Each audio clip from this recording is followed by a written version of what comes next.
امت جو آج کل رجحان میں ہے، ایک تو حلال کی فکر نہیں کرتی، نماز کی پابندی نہیں کرتی،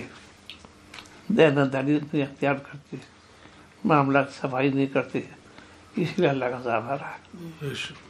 اس میں ہمیشہ توبہ کرنا چاہیے اور تلقین کرو بھائی اس مالک تو ان کو اسی عطا فرمائی، نعمتیں بارش ہو رہی ہے،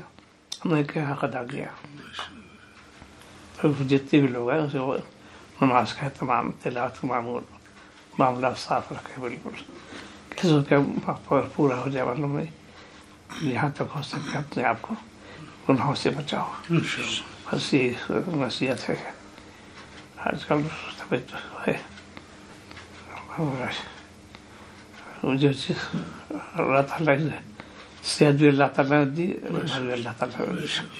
کوئی شافی مطلب تدبیر کرتے ہیں انہوں کتنے ڈاکٹر آ چکے بیچارے، تدبیر ہے، صفت اللہ کا اختیار ہے، اس لیے وقت خود میں جاننا یہ اب کوئی بات نظر آئے، استغفار کی کثرت، کلمہ طیبہ، درود شریف، نماز کا اہتمام جماعت کے ساتھ، ہم معاملات بالکل صاف ستھرا رکھو، کسی سے کوئی معاملہ نہیں،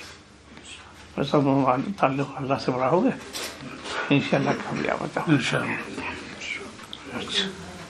اچھی بات ہے۔